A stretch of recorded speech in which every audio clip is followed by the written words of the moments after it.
Welcome back to A Celtic State of Mind. I'm Paul John Dykes and I'm delighted this week to be joined by the Celtic Dads.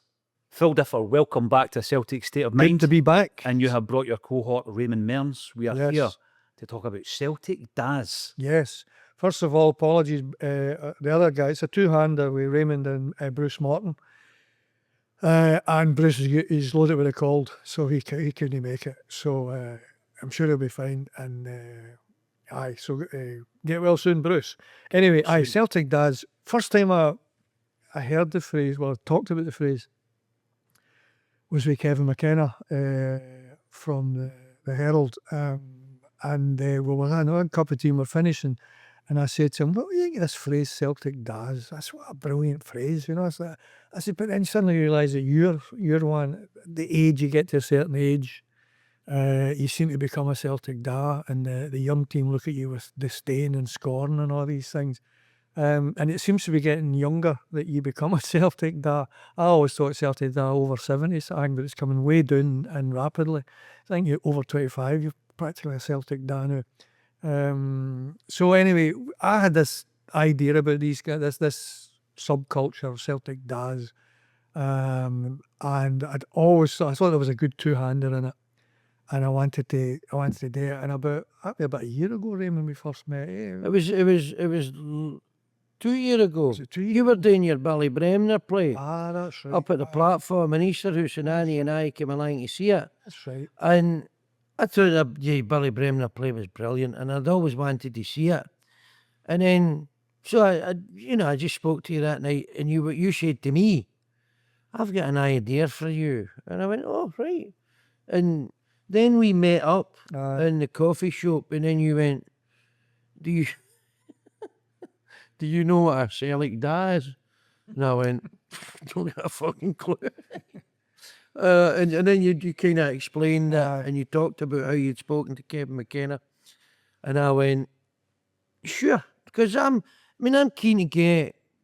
I've done quite a lot of acting work in my career, as well as being a stand-up, and it would be I thought it'd be a good thing, a good opportunity to just to get back into theatre.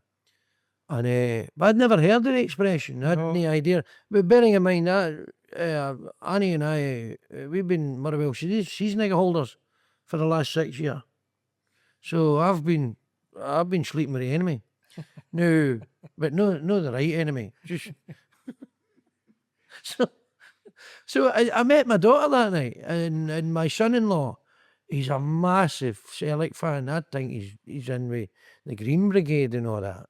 And I said to my daughter, "Do you know what a Celtic Da is?" Or she knew all about it, and how they dress and how you're meant to be and stuff. And I went, "Right." I says, "Well," I said, "I'd met you. You're writing a play, and you're going to put me in it. Not because I'm clearly the best actor available. I'm certainly the best priced actor." The best actor in my price bracket. We've not talked about money yet. It's, how you doing? You're a good actor. You're not bad. Where's you going from? Update for fuck all. So the Celtic Dad, it's a way you dress, the way you behave. It seems to be. And you mentioned there you thought it was maybe in your 70s. Well, I've been referred to that numerous times on social media, Phil. And I'm about 30 years. Well, I was going to say, I think you have some skincare regime you got there. You need to tell who does your grooming for you. No, I always thought it was You'll be ironing your coupon. an old. There's all sorts you can do. It's an attitude. It seems to be an attitude. Yeah. So anyway, to follow with Raymond was saying, I got Raymond in and I got Bruce Morton in, and the two guys in my head when I was making notes and writing it, like footering about with it, was Raymond and Bruce, because Raymond's, I don't know if he gives you the impression, there's an aggressiveness with Raymond something, there's a look, you just look at that coupon and you're... It's typecasting you here, Raymond. Yeah. Well, I can assure you, it is not intentional. No. I've sadly been cursed with this coupon. No, I said this to you before, though. It's not a curse, it's a blessing that you've got that in this part, certainly. And Bruce, if you know, Bruce is incredibly laid back, and so there's a contrast there. Oh, it's very much so. It's and I thought the two guys, when I was writing the thing, what made it easier was writing it in their rhythms. So that like Danny, who's Bruce's part, sorry, Danny. I'm Danny. You're Danny. Fuck. He's Pat. He's Pat. Good Tim names as well, you know, Pat McDavitt and Danny McGrandles. That's the two names. Anyway, the contrast is there, sort of thing for the two. So when I was writing it, I wrote it in Raymond's rhythms because I worked with Raymond loads of times. I know the way rhythm, the way he punches gags and lines and things, and I know the way Bruce does it as well. It's a more laid back way, a slower way. So the two of them, it's two guys who've been pals for life and coming to terms with getting old and what it means getting, because you do support. I find I support Celtic differently when I did when I was young. And there's a guy I play football with, and he must be about 30 years younger than me, and he's like a wee boy, the nerves. When it's a Sunday at the game, and I'll say, what do you think today? And he'll go, I feel the worst, and all that, you know, 6-0 to Celtic and all that, but it's negative all the time. And that's the way I used to be. I used to go terrified, you know, like worse than them, you know, winning was great, they won, but the idea of them losing, I just couldn't countenance that. So if you went along in the 6 seasons at Fifth Part will take care of it. Because I remember the Scottish Cup final in Dunfermline, it was 1-0 at half time. Me and a guy called Brendan McGee were sitting there. What year was that? Skerla scored, aye. And then was it 3? It ended up 3-1 or something like that. I think Henrik scored a couple of. But I remember sitting with my pal and he went, and there was silence. He went, "Well, this isn't going how I thought it would go and all that." And the 2 years were like, you know, because we were younger then and daft. The idea of Celtic losing was the worst possible thing.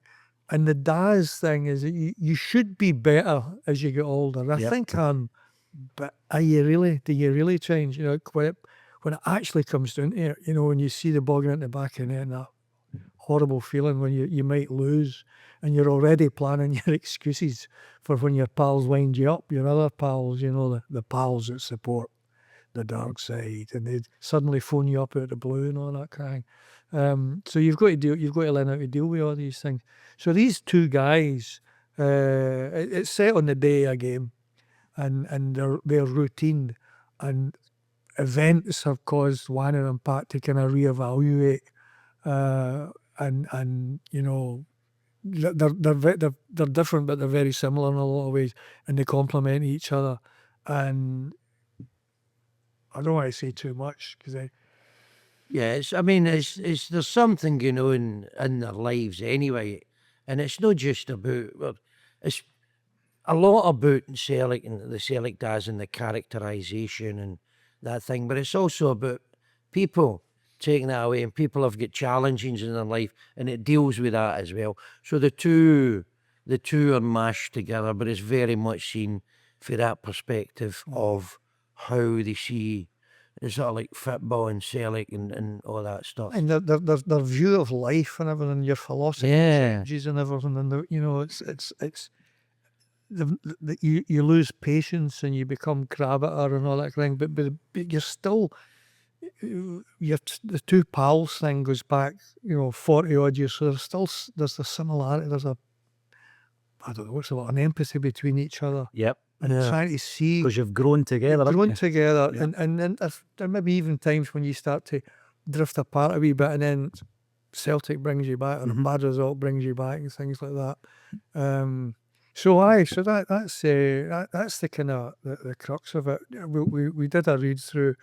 Was that last week, Raymond? We sat down. We just sat around the table, and the boys read it, and I sat there and really pleased with how it's going. You know. See, and we'll talk about some of the work both of you have done.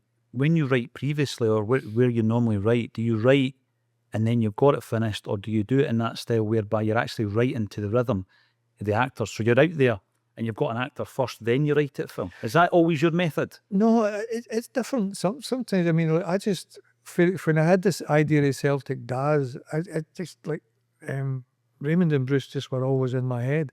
Whereas other things I've written, I've got no idea who's going to. It's what you've got to say and who are the best people to say it. And I wanted, I don't know, I wanted stand-ups.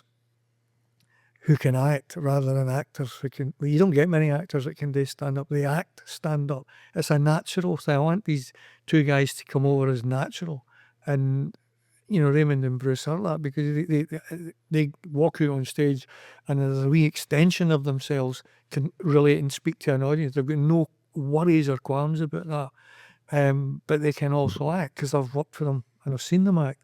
And to name check Ken Loach, the great Ken Loach, I interviewed him 2 years ago, and he said that whenever he was casting, he always went and looked at stand-ups. So I said, well, where were you all my career? He's not coming. But he says, because stand-ups, he says, they get all the emotions.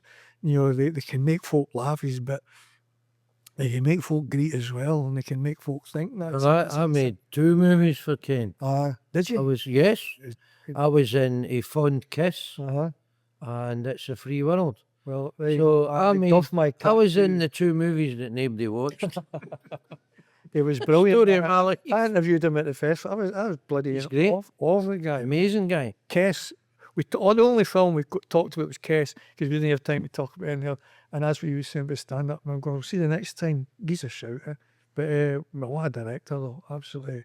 And I'll tell you something. I mean, working for Ken Loach is amazing. I mean, I when I did the first thing for him, and I says, can you act? I'm not an actor. And he got me to do this improvisation with another actor, and he went, no, you're an actor. You can act. And I went, well, fair enough. And we shot it, and he goes, did you get your script, Raymond? Yes. You don't see a full script. You get he shoots in sequence, and you get a page or 2 pages of script for the next day. So it gets delivered to you. And he said, did you get your script? Aye. Did you read it? Aye. Well, forget it. I just want your character to go from there to there, any way you want to go. And you're going, wow, what a joke. That's brilliant, isn't it? That was amazing. That's what you do on stage. I know. You start in one hang and you go away, and that's what I've always admired about you. You've got the confidence to do that. I do that, I forget where I am. It's not confidence, fellas. I've not got a clue what I'm doing. But the director trusts you as an actor then, doesn't he? He's giving you the trust to find the journey from A to B in that scene. I hope so. I can't speak for the director. What happens is so somebody will give you a job, and you get that job because they've got some confidence in you. If they didn't have that, you wouldn't get near it. So that's an aspect of it. They're buying your confidence. And as you get older, you weren't always aware of it before, but you never got things because you weren't ready for them, and you just there was far better people doing what they were doing.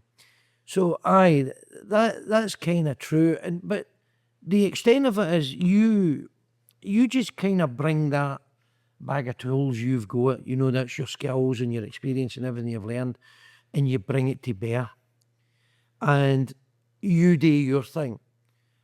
And some other actor would have brought his tool bag, and he would have done the same job, but he would have done it differently. It's like the one I always allude to is Kurt Russell was pretty much a shoo-in to be Han Solo in Star Wars.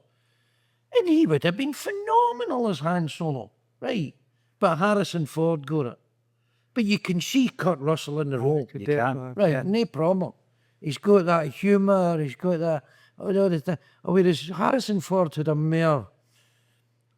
Harrison Ford is slightly more gravitas, and no disrespect to Kurt Russell, but he's got a certain amount of gravitas, but Ford's just different. It's like when they made Rocky in 1976, the people wanted Burt Reynolds to play Rocky. Now, nobody can possibly imagine Burt Reynolds in that role, but if they would have insisted on it and Stallone was okay with it, Burt Reynolds would have got the role and we would never have known any difference. So it's just that thing. It's wonderful to get this opportunity. We had meetings about it and we were talking about it, and the central core of the idea was always Phil's. And we would sit in coffee shops and we would just talk away and, chew the fat and coming up with all these amazing ideas about what we think about things politically, about life, about philosophical. And Bruce is amazing because he's a real erudite guy and a deep thinker as well. And I love that because I'm a boring old fart anyway. I love reading books and talking pish. And it was great. And it was great to see the script and it was great to hear the script. And it has been written. I find the dialogue very easy and very accessible. When I'm listening to Bruce's voice and I'm going, I can see that. It definitely works. Knew it wouldn't. What we're going to do is just put everything into it. Live right in that moment and be that character that's on the page and what I bring here. And hope that the audience that come to see it, they'll go, that's about people. That means it's about loyalty, it's about friendship, it's about life, and it's about changes. And it's like, I love it. It's a great script. I just hope I No, you can do it justice. I mean, the thing is, well, you know, obviously, you know, it'll be rehearsed and all that, and the moves and that, but there's no any me trying to get a performance out of them. They're cast because of how they perform. So, like, you know, when Raymond read the thing, he just reads it. I'm not going, no. This guy needs to be full of angst and all this and that. He brings all that to the character anyway, because it's written with him in mind. Already, The same goes with Bruce. There's no any thing you say, how am I supposed to know this? I'm not a classically trained actor. I love guys like him and Bruce because it's all for the heart. It's absolutely genuine. So when they go out there, it's 100%. There's no any. I said this, like, see the actors, it's like, we went in there, not all actors, but a lot of actors, we went in there and we read that script. We said, right, you ready? They went out, we sat and we read it, blah, blah, blah. We were there, what did it take us, an hour to read it or something like that. Yeah. See, if I had been actors, I swear to you, somebody would have been on page one going, I'm just wondering about this first line here. I mean, we got all that pish to go through. And I said, no, it's going to be instinctive, you know, you've got to actually have faith in it and then get to the end and then say, see that, but don't, you know, can I just change, would it be change? And you know, a couple of words Raymond's changed them, that's fine. You know, a couple of wee bits he's added a wee bit, that's great. Because that's the whole point, you know. It's they've got to come over as natural and realistic and no, you know, like created parts, you know, like words on a page, see what you can make of that. You know, they're integral and part of the process. So it should reflect that. I think it should reflect that. See, the thing that it's to the themes looking at that, Phil, that some people who are not into football might not understand that football brings us, and is that friendship that you get through supporting your football team, but also the baton getting handed on from one Celtic dad to the next. Because I think back to like my old fella going to watch Celtic in the prime of Charlie Nicholas's time in the early 80s. And he was like an old man to me at that point. When I think about it now, he was in his late 20s. It's bizarre. And I look at him with the double denim and the Celtic bar scarf, you know, 20 cigarettes and away to the football kind of thing. But then he takes you to the game and he passes down that baton. So there's all these things that if you're not into football, it doesn't resonate with you. But these are going to be some themes, I'm guessing, to the play. I think though, if you've got, you know, that much interest in football, you'll still get some. It's about friendship and loyalty and all the things that he was against a backdrop of football. And a number of pals I know that, you know, met up about 5 years ago, hadn't seen each other for 30 years, and now go to the games together. That's the communal thing that they do, is they go to the games and they know what they're like, you know, Stadler and Waldorf and the Muppets or something. They know what they're like, and you know, and the moans they get, but they love it. It's the thing that has brought them all together. It's like you've given up religion and you left it, and then you came back to it. You know, when you were older and you realised the value. There is something incredible. And I suppose it's the same for all teams. You know, when you're sitting there in this, Celtic Park, with 60-odd thousand there, and the disco lights and all that, and they're singing "You'll Never Walk Alone." I mean, you don't get the hairs in the back of your neck. You must be dead. You know, I mean, I think anybody coming into that and getting that experience. And the thing for me as well is, like, whenever I go to a game and I watch a game, the history's always there as well. I'm looking out there and I'm thinking back, you know, without greeting, I'm thinking back to the Lions and things like that, and all these things. You know, even before the Lions, when Celtic used to win nothing, and then when they beat Dunfermline 3-2, was that 65? That's the big change. That's the sea change. Celtic won nothing. It was just like we had cup talent show or something like that. And then Big Billy, he does that one and they won 3-2 and that everything changes from that. So the previous year, I think they finished up 7th or 8th. And then 3 years later, they're the champions of Europe. I mean, that's a fairy story. So to be part of that, and when we're all, everybody who goes and watches Celtic are all a wee part of that. And of course, the thing is as well, which we are guilty. I always remember my paper boy saying to me, when I lived in Bishopbriggs, 1987, 88, saying to me about, I mean, come on, were the Lisbon Lions really that good? Because she had new heroes who weren't winning it. But that's the way, because, and when my father used to talk about Charlie Tully and people like that, I used to go, because they all wore big shorts. How can he be a good player with pit boots on and all that? And then I heard Bertie Auld talking about Charles Patrick Tully, and he was talking about, and I go, my father must have been so daft after all. I mean, Bertie Auld thinks he's a good player. He must have been a good player. Is that a Celtic Dad thing when you actually say the full name? Daniel Fergus McGrain. I think there's a James Edward McGrory. Kenneth Matheson Dalglish, But the thing about my father was the only guy of the modern era that he rated. And the last Celtic player my father rated was George Connolly. That was the last. But all the other ones were imposters. I mean, Larson, here today, gone tomorrow. They were all mercenaries and all that. Too much money and all these things. Connolly, I remember my father lecturing, saying to my mammy, see this guy, what a player this guy. And he didn't know I'm listening. He's going, this guy can ping a ball, he can do this, he can do that. And how was your mother reacting to this? As long as Celtic were winning, she was happy because we were happy. But that was my dad's last great hero, was George Connolly. And so everything after that was like, but it was with my father in particular, it was a kind of protection thing. Didn't he want to, show his emotions too much, because if he disappointed and all that, he's like a quiet, secret Celtic supporter. And of course, when you get married, these Stoke guys, it was my uncles that took me to the games. It was my Uncle William, Uncle Harry took us to the games. Because my father wouldn't, I'm not going and all that kind of thing. That was his protest. That was his punk era. He chucked it kind of thing. But we'd be listening to the radio and all that, the rest of us and all that. But, on the subject of Connolly, he came from a small mining village in Fife called High Valleyfield, which is where I spent my formative years. So see, when you're growing up, it's almost like a mythical story about this guy called George Connolly.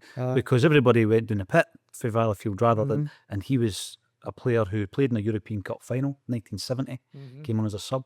Would have gone to the 74 World Cup had he not broken his ankle, and then disappeared. Under mysterious circumstances, 26, left the game. Just didn't want to be a football player. Oh, so that was... And that's sad, because he was a phenomenal player. I mean, I'm not old enough to have seen it. I mean, but was there no something where they put him on at half time and they keep you up? When he was a youth player. 16-year-old. And he played keep you up. I mean, that's phenomenal. I know. But he seemed to be a shy fella and all that kind of thing. And it just was... Yeah. And Davy Hay moved away. That was his pal. He moved to Chelsea and he felt kind of, I don't know. That was a massive part of it. I'm still in touch with his son. George is fine, by the way. George, he's doing well. But I'm in touch with his son. And I think Davy Hay's departure played a massive part. Because he was like his bodyguard. He stuck up for him. Fife laddie in the bright lights of Glasgow. The Gallus Glasgow kind of approach, and a shy Fifer. So I don't think he found that too easy. But when we're talking about Scottish football, I love talking to Phil about Scottish football in the past. Are we unique, do you think, guys, insofar as there's plays about our teams and, songs constantly getting written about Celtic and documentaries and all these things, comedy plays about our football team. Is that unique to Scottish football? I don't know. I mean, only an excuse. Was that unique? Is there a Belgian version of that? I don't think so. I always remember I asked Stefan Kloss, was there a German version of an excuse? And he says no. That's because they're really good. If they don't need it, it's like half. They've won the World Cup 4 times. Have you ever watched, if you're ever abroad, the way they present football, it's usually, you've got about 10 guys sitting around a table with an audience behind them, and it's incredibly dry. And you've got all these, go to Amsterdam quite a lot, and Big Pierre was there, and guys like Vin Kieft and Ruud Krol and all that. and they're all sitting talking. It's incredibly dry, and there's no humour. Or anything. It's all dead serious and, stats and all that kind of thing. And then, some, guy with like a feather cut, blowing a moustache, presenting it. It's utterly bizarre. We don't do that, we just get ex-Rangers players and put them on Radio Scotland, and that's how we present it, As somebody said to me like, the other day, there, I digress here, Maeda getting his ban lifted so he can play. Like Radio Scotland have already put in a protest against this, because it's all skewed, I think, I think the way what that does, it makes it open and easy to be funny about it, because the way it's presented, of all it, it's lopsided the way. So you highlight that, you put a spotlight on that. I think it helps you to cope. Right now, Aye. when I heard Only an Excuse, and it was it would have been late 1990, early 91, and you had 78, 82, 86, and then 1990, and I don't remember 74. Scotland was the only team unbeaten in the tournament. To go out. No, unbeaten, no, but the only team. West Germany lost to East Germany in the groups. Mhm. So Scotland was the only unbeaten team in the tournament. And you look at these glorious failures, and when we couldn't even do Costa Rica I know. in 1990, you're going, fuck's sake. It was always the build up. You've got to laugh at it, because see if you didn't laugh at it, you'd get off your chuff. Because it's just time after time after time. I was in the Euros last summer, and it was brilliant. And people say it was unbelievable. It was the greatest experience of my life, apart from the 3 games. Apart from the football, it was Aye, great. they're the thing that brings you back down. But your pal Alan McInally played in that game against Costa Rica, if I remember. They did. Big Dignali. But yeah, I'll tell you, people, this is the thing, I've heard folk, I kind of Celtic Dads thing, where they slag off Alan for this, but I remember it was Celtic versus Cologne. Celtic won 3-0. And I remember, you've already said about commentators now, Alistair Alexander was the commentator, and I spoke to him after the game. He was buzzing. He says, this is like one of the great European nights. 3-0, hadn't been John Collins, Paul McStay, and Jerry Craney, I think, scored. And I was there with my boy, and Big Alan was there. And I've known Alan, met him many times, done a couple of shows with him and things like that. And if you think about it, people would say, oh, he's always going on about Bayern Munich. I think if I played for Bayern Munich, I'd be going on about it as well. I mean, they loved him out there. Big Mac, they called him out there, because we made that sort of grocer, but our kind of faux German sort of thing. But our fellow, I'd say to Philip, this is Alan McInally, and he was great. Philip was about 5 or 6 at the time. And Philip said to him, can I have your autograph? And it was his ticket. Philip says, and Alan went, hold on a minute, wee man, hold on a minute. And he went away out, and he went to his motor, and he obviously had a notepad of photos, and he had a photo of him with the full Bayern thing on, and he signed it and gave it, and the photo goes, imagine doing it. I said, what a brilliant thing to do. And Phil had that on his wall for he still got it. And I said, what a lovely, and you don't see folk that are nice to your wains, you remember that? It's a nice Paul Rogers was nice to Phil as well, the singer out of Bad Company. All right. That's so we're on to that now. But no, and I remember Big Alan playing in that game, and many other games. But he embraced the German culture of his Freunds, and in Bayern with Munich, at Bayern in Germany with Bayern, as he was prone to do. But I remember one time we did a thing called Game of Two Halves at STV, where it was a quiz show, Jim White, Tony Roper and Cam Cowan, and it was Murdo MacLeod and Alan McInally, and it was a simple question, and they got it right, and for 2 bonus points, can you answer the question in German? And Murdo could answer. Big Nally's going, what? Ich bin ein or not. He was terrible. He was terrible. He was really good. And because they're so competitive, see football players, like spitting competitions, they have to win. And of course Murdo, it was Murdo could do it in German, and he got bonus point, big Rambo. But anyway, it's great. They'll be Celtic Dads now, sort of like. Celtic Dads. I want to ask you a few things about Celtic Dads then, because it gets to the point in life where people say you can't wear that item of clothing because of your age, or you can't wear your hair like that because you're a dad, or you're in your 40s or whatever. So you've got this young team coming through the ultras, and it can be controversial, but I absolutely love them. And when I'm speaking to people like Kevin McKenna, who was on last week, I always ask the views on the ultras and what they bring to Celtic Park. And there's a Celtic Dad thing, which is, we never needed ultras when we were younger. We had the jungle kind of thing. The young team. Have you embraced it? Do you love what they bring to the stadiums? I think it's just an evolution or something. I think this ultra thing, it always happened in Italy. I think, I remember seeing it in Italian football 20 odd years ago, or 30 odd years ago. But it's just a different mode of expression. It's just a different way of expressing your support. And they're really passionate, really up for it, really fanatical about it. I personally don't have a problem with it. I don't have a problem with pyros or whatever they're doing. And you see the coppers and the stewards and all that running about mad trying to contain it. Just, they say, somebody might get injured, somebody. Has anybody been injured? Has anybody been injured? The answer is probably no. So it's a control thing. But everything knows health and safety and public fucking liability and everything. So you fair enough for these wankers with money are terrified of getting sued. No, I agree. I think you cannot look at, when you see the end of a ground that it's absolutely blazing with whatever the colour is and the flames and all that.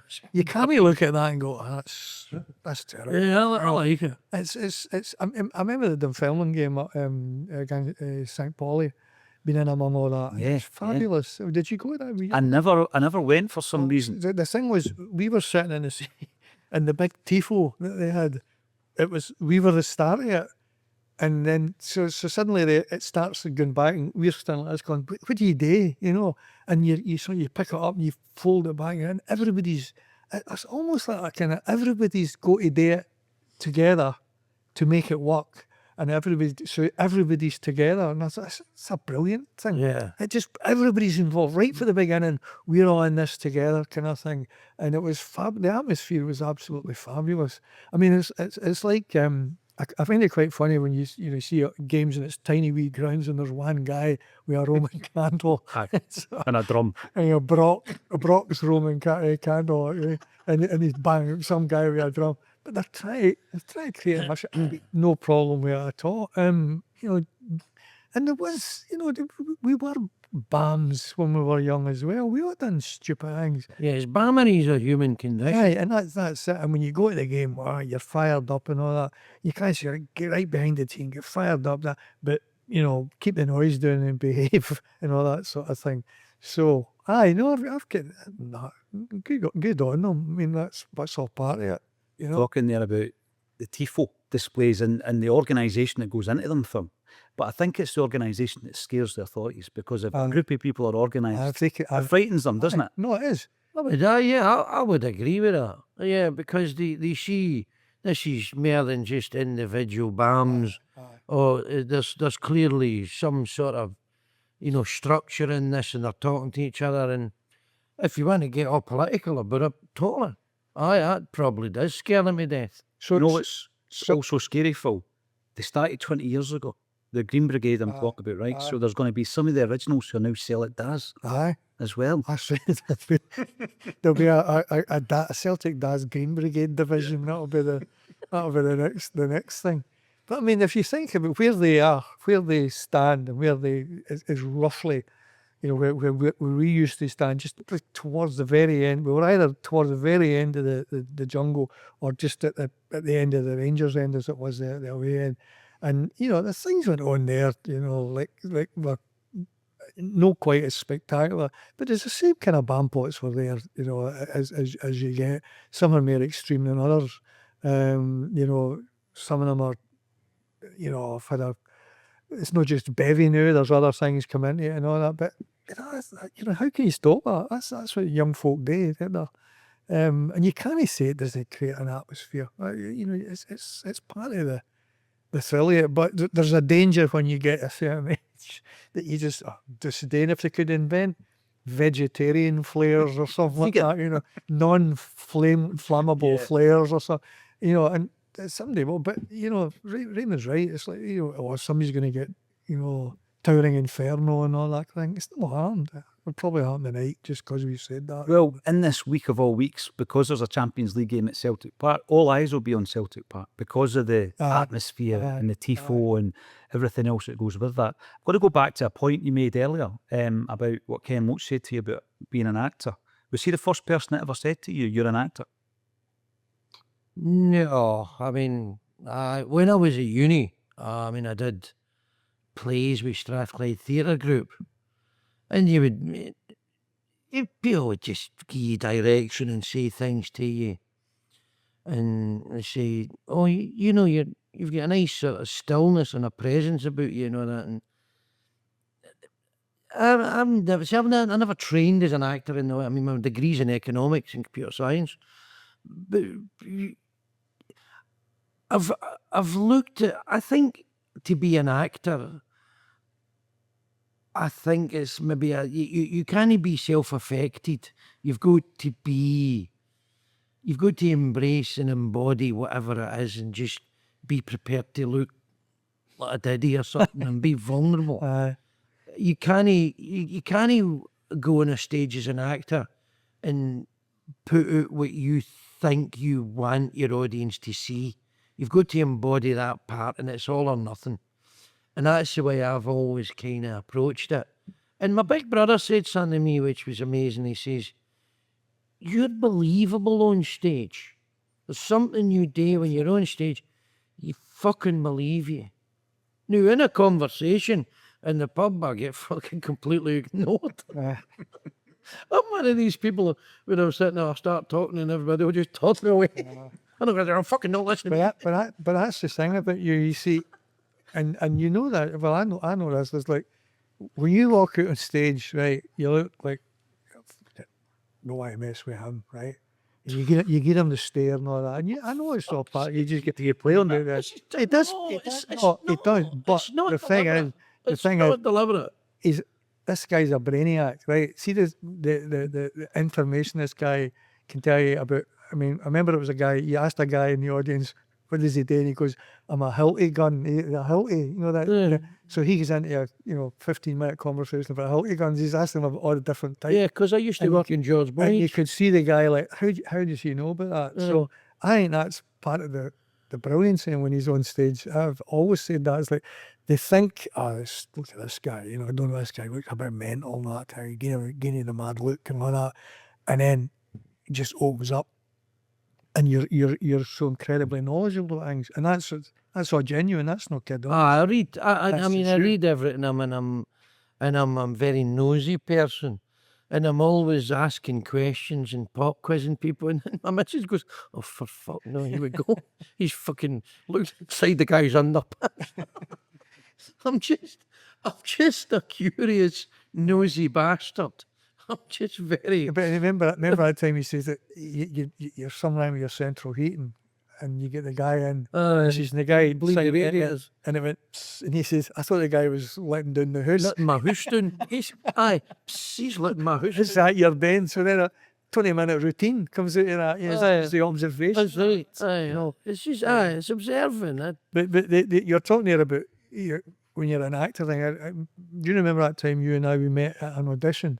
I'm not an actor, but for some reason I'd been put up through stand-up for an advert for McDonald's.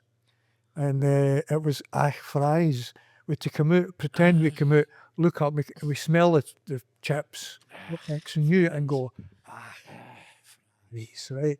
And that, I mean, how many times? Who got that? I don't know how many times I did it, and then they said to me, we were talking about this after, and they said, could you do it one more time, but could you do it with deadpan irony? And you sort of sat there and you went, deadpan irony? No, I have no idea what you're talking about. I mean, and so you do it another 10 times going, fries, fries. And that, the humiliation, and you come out and you go, what an arse I've just made of myself, just for the sake of an advert. I know. Another one, I did a No dignity remaining no. at all. I get another one I get called back for was to go into, I remember the advert on the telly, to go in and ask for a sausage egg McMuffin, please. There's all these great soliloquies and all that, and you go, sausage egg McMuffin, please. And about 20 times I had to walk back there, walk up, and I started doing this. I started going, a sausage egg McMuffin, please. And the guy saying, could you do it without doing it with your hands? Going, no bother. Sausage egg, oh, you did it. Oh, sausage egg. You can't eat all Put these. your hand in your pocket. Then you want to walk out and just go, put your head in your hands. Go, what? It's just curious. Like, you've been on that other side of the table, and I've been on the other side of the table.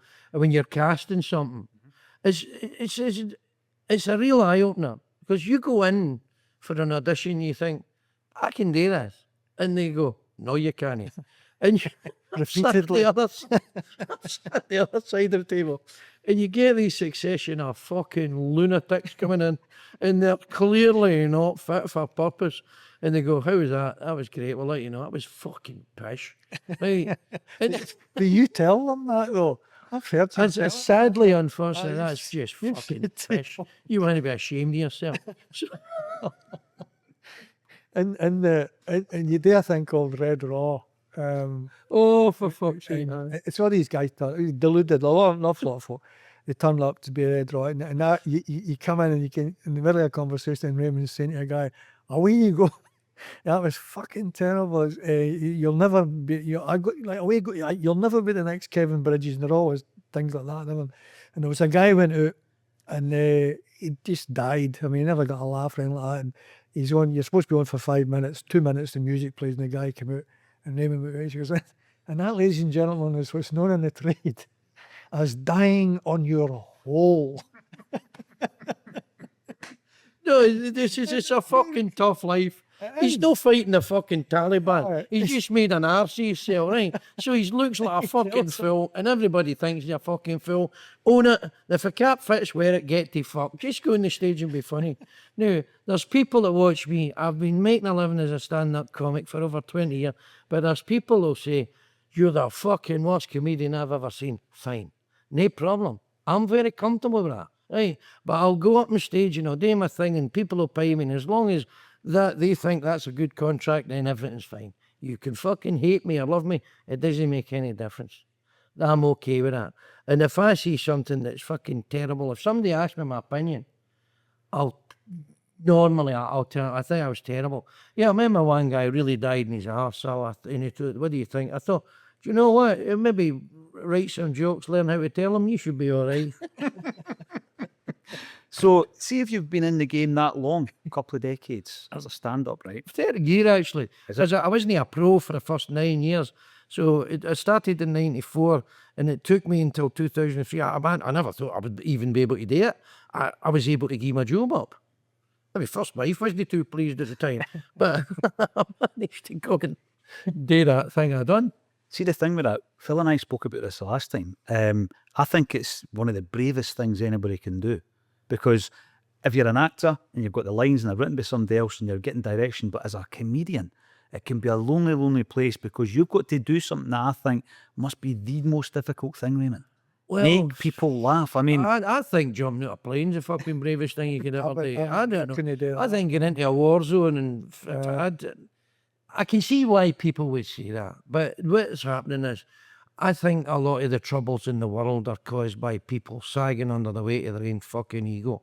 And that's what's pulling them down. And they're spiritually, they're trying to find redemption and succor in material things, or turkey teeth or a bleached arsehole. And the truth is, right, that's not part of my regime, by the way, so that we're talking about earlier. The truth is, you've just got to accept yourself, but accept everything. Accept everything and expect nothing, and just go on with your life. And if you're born to do anything, your mission in life is to serve people. All I'm trying to do is make people laugh. If you don't like me, fucking jog on. Right, fine. I'm okay with that. If you like what I do, that's great. That's wonderful. Right. But it's nothing other than me getting paid to do my job is to make people laugh, to lighten your load a wee bit. Yeah. Because it's fucking life can be tough. And whilst there's things in the world and people in the world and systems that are very difficult and become overwhelming, it's how you interact with them really is how your quality of your life is that dictates that. And you should just regain a bit of perspective. And I watch football and it's just a fucking game. It's just a game. It's just a game of football. Is it paying your mortgage? Right, you go and watch the game. You know, is it educating your wains? Is it paying? Is it putting food on the table?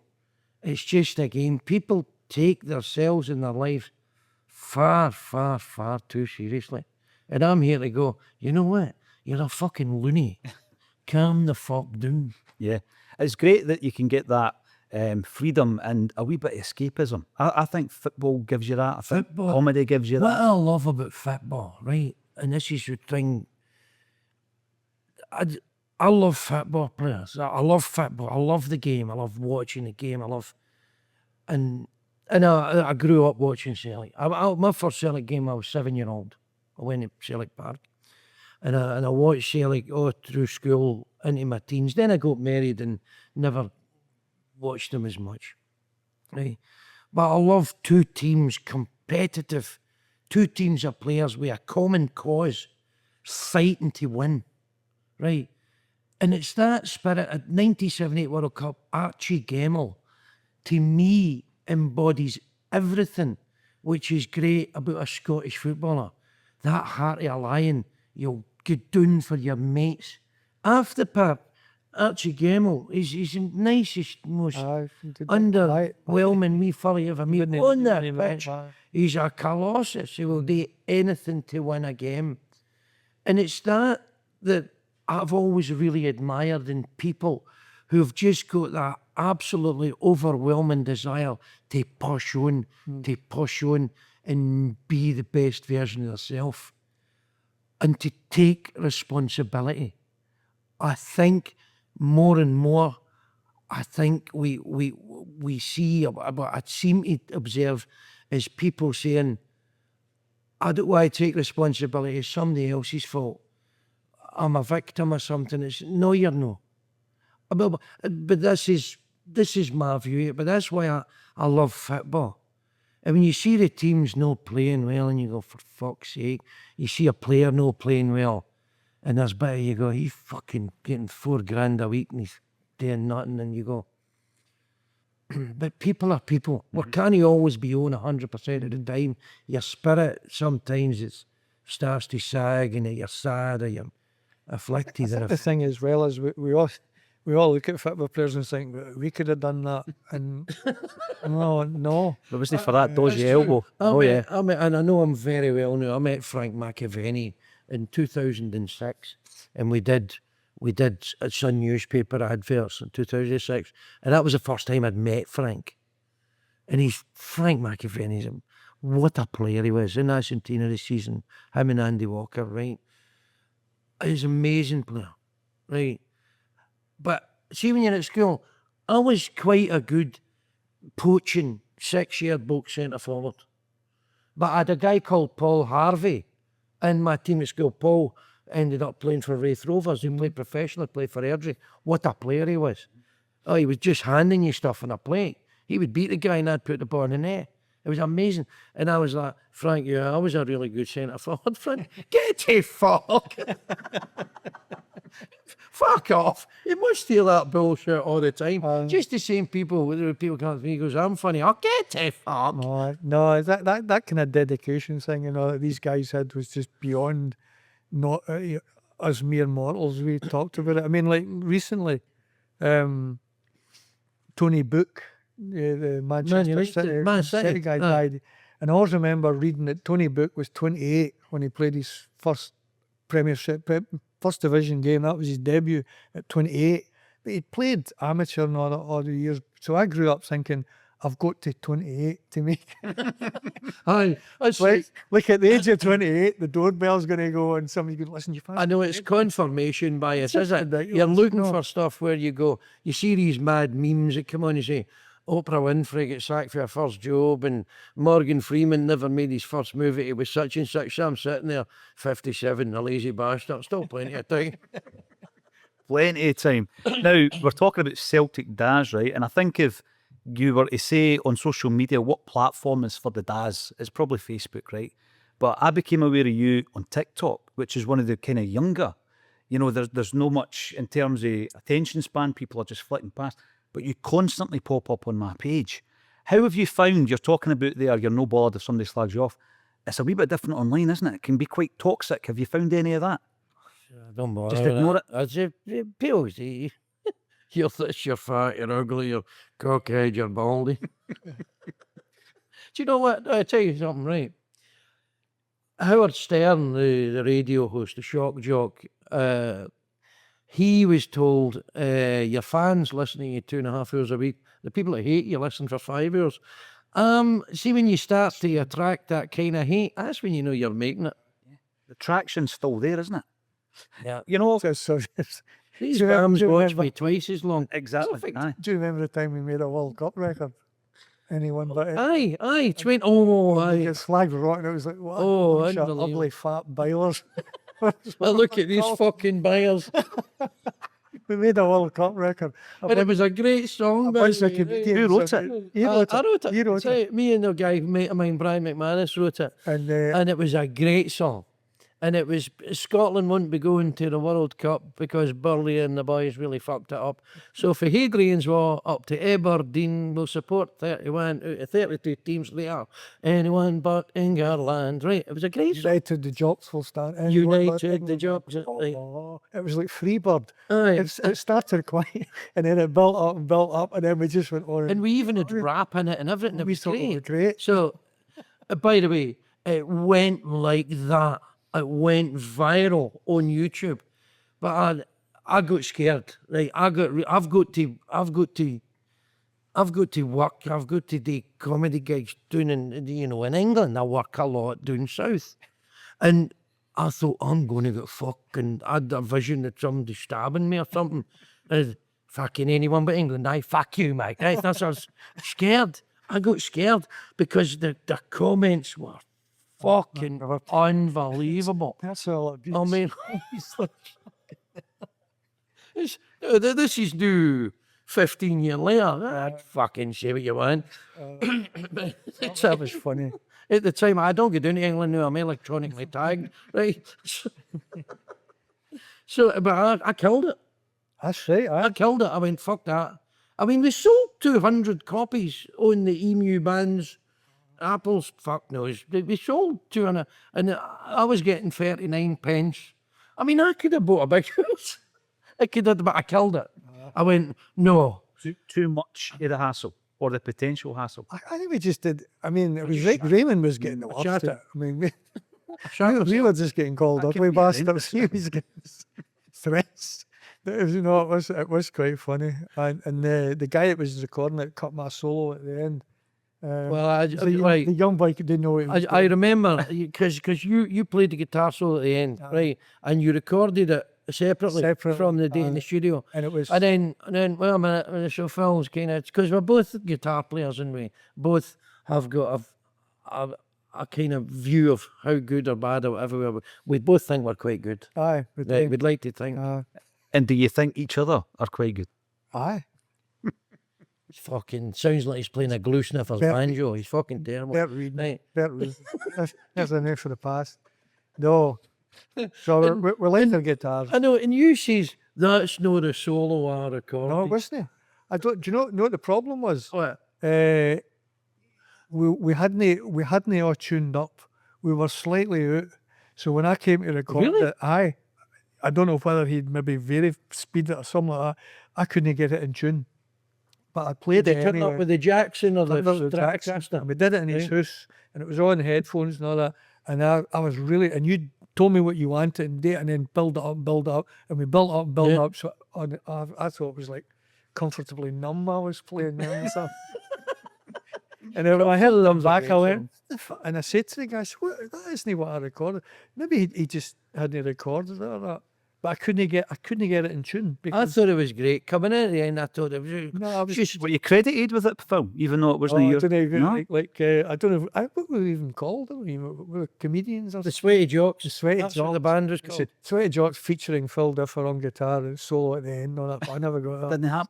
Well, The they are worst example that I've heard of that, getting cut in the editing suite, is Tony Roper in The Wicker Man. Aye, Really? Aye. He's a postman Aye. in the original movie. But see, there's one of them. Right. It goes out and it says, if you at the bottom, it's almost the last credit, postman Tony Roper. Tony Roper.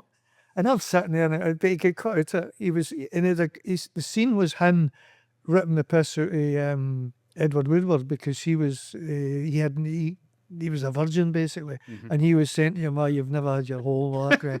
And that was the scene, and Roper's on the motor, the bike, and all that. So I went to see it, cut out it. Oh, That at the was him. premiere, and it's not there. Aye. And you know, he was telling us that he shared a, what do you call it? No, a wagon. A Winnebago. He shared one with Edward Woodward. Aye. It's him and Edward, aye. There's another one. There's an actor called Gilly Gilchrist who was in Gladiator, and he got edited out.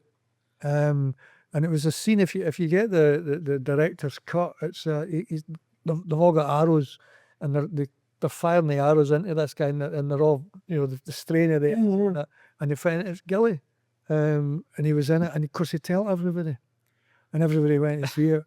And he wasn't in it, and then you got to go, wow, But no, he was. I've seen the scene. He's good in it as well.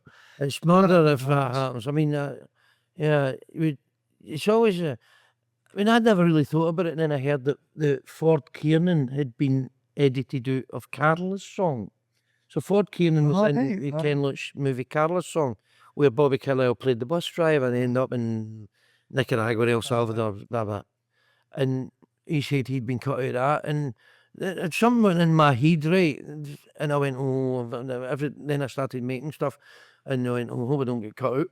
And I was always, I would get the pride, you go and do the job, you put it in, and you think, I'm going to end up in the cutting room floor. That must be really hard to take. It must be. So who played your part then? Did the producer just play it himself? No, it was his guitar, It was sorry. your- it That was was your his thing. guitar solo. No, I was, but it wasn't very. I can verify that. But you were disowning it there. It was no, but it just sounded like all the feedback and me going, it was just like It sounded, I cannot wait it to listen. sounded fine. It I'd worked fine. structured it. I'd worked 'Cause it all out. The whole idea was just a fading out guitar solo. Can we drop a wee bit of this into the video? Is it still on YouTube, or you cut it out entirely? I don't know where the video went, but you can find the song "Anyone But England" by the Sweaty Jocks. You'll find it somewhere online. It's out there. I've not listened to it for a while, I have to say. I am looking forward to hearing that guitar split up solo. after that because musically we'd gone as far. Musical differences. Aye, the band split up after that. I mean, I was kind of dating supermodels and he had problems with alcoholism. I'm fucking, we had to leave it. Now, Phil, tell us about the show, where we can get your tickets, where it is, what's the venue? Yes, I'll try and remember it. It's at Oranmore on the 26th of March, Wednesday, 26th of March at 7:30. It's a first act, a second act, so that you can go along, watch the first act, have a few bevies, and then watch the second act in the comfort of Oranmore. And the tickets, it's part of the Glasgow International Comedy Festival. So the tickets are available, I presume, You go to their website, it directs you through the all that. Comedy Festival, Glasgow Comedy Festival I website. don't know how much the tickets are, but they're no dear because it's us. So a good bargain. It'd be interesting. It'd be interesting to see. I think there's been Percentage of good sales. I think Sales have we've been- done surprisingly well. The sales has gone very well, and we're then sort of promoting this, and we'll do a couple other things just to push it. Just go for a sellout, and I'm confident we can get that because I think there's an audience there, and I think one for the dads, they'll come, and it might get some of the young guys to come see what happens to you when you turn into a dad and try to understand it. a bit Glimpse into better, the future, absolutely. Aye, Phil. no, it's something for everybody. And lest we forget, it is a comedy. Like we all comedies a serious point, but Yeah, play for a laugh. absolutely. Laugh. On the night, you can, when we are reading the script, you can see it. It's, sometimes you get scripts and you can't really see it. You can't envision it, but you can see it when we're doing this. There's going to I get think it'll be it's going to be great. It'll be good fun. It's We going to have a be link under the funny and video, sure. poignant. It's Yeah. funny and poignant, Mm.